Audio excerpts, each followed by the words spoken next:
السلام علیکم دوستو، فرحین ٹی وی میں آپ کو خوش آمدید کہتے ہیں۔ دوستو، اللہ پر ایمان کے بعد کسی بھی مسلمان کے لیے سب سے قیمتی متاع رسول صلی اللہ علیہ وسلم کے ساتھ عقیدت و محبت ہے۔ دوستو، رسول صلی اللہ علیہ وسلم کی نسبت خاندان بنو ہاشم سے ہے۔ سلسلہ نسب کا تذکرہ بھی ہاشم سے کیا جاتا ہے۔ اللہ نے اپنے پیارے نبی صلی اللہ علیہ وسلم کو یتیم اور غریب پیدا کیا۔ والد عبداللہ آپ صلی اللہ علیہ وسلم کی پیدائش سے قبل دنیا فانی سے کوچ کر گئے تھے۔ والد نے اپنے فرزند کو گود میں بھی نہیں اٹھایا تھا۔ وفات کے بعد جو وہ ترکہ چھوڑ گئے تھے وہ 5 اونٹ اور چند بھیڑیں تھیں۔ عبداللہ جن کے والد عبدالمطلب قریش کے سردار اور باوقار انسان تھے، مکہ میں انتہائی عزت کی نظر سے دیکھے جاتے تھے۔ ان سے ایک واقعہ منسوب ہے۔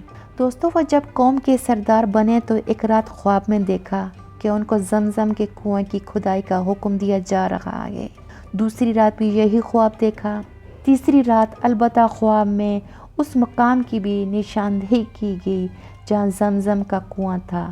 زمزم کا کنواں تو اللہ کے حکم سے پہلی بار بی بی ہاجرہ کے بیٹے اسماعیل کے لیے جاری کیا گیا تھا اور یہ صدیوں تک جاری رہا۔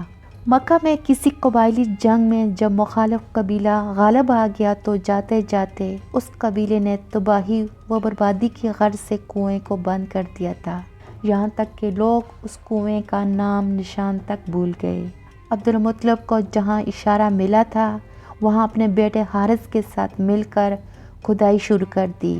قبیلے والوں کو اس بات کا علم ہوا تو وہ بھی اصرار کرنے لگے کہ ان کو بھی ساتھ کھدائی کرنے دی جائے، لیکن عبدالمطلب نے ان کو منع کر دیا، جس پر ان کا دباؤ بڑھ گیا اور ان کو بہت پریشان کیا جانے لگا، جس پر انہوں نے دعا کی اور یہ منت مانی کہ یا اللہ، اگر تو مجھے 10 بیٹے عطا کرے اور وہ میرے دستے بازو بنے اور آئندہ تاکہ یہ لوگ مجھے اس طرح پریشان نہ کریں تو میں ایک بیٹا بطور شکر تیرے گھر کے سامنے قربان کر دوں گا۔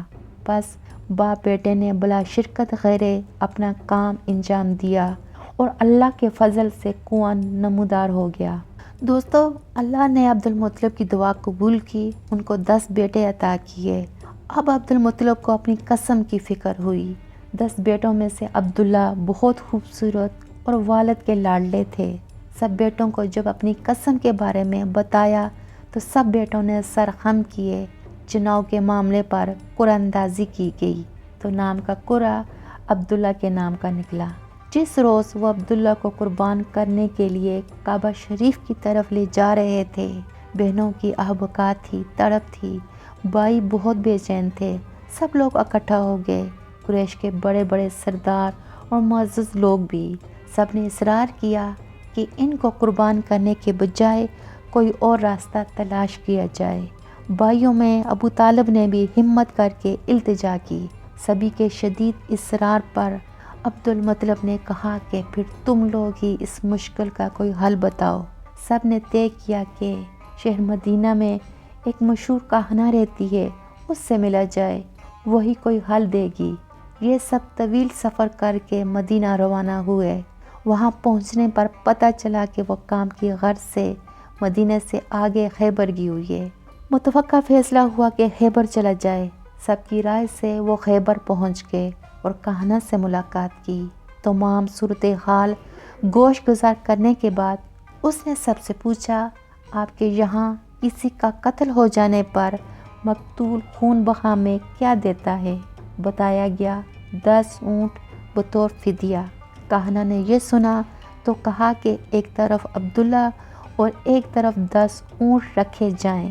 جب ایسا کیا گیا تو کاہنہ نے کہا اب قرعہ اندازی کی جائے۔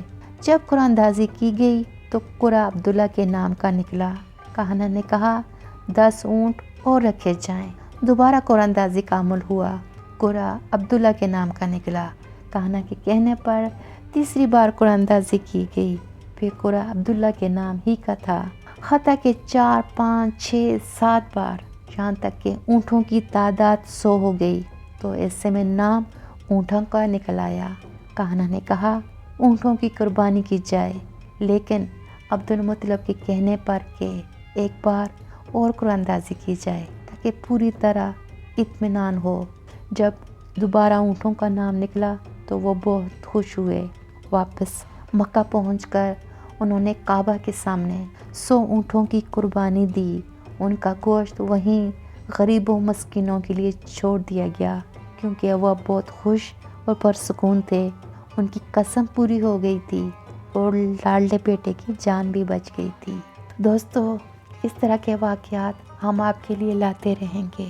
ہمارا ساتھ دیتے رہیے گا اور دعا میں یاد رکھیے۔ جزاک اللہ خیر فار دیٹ۔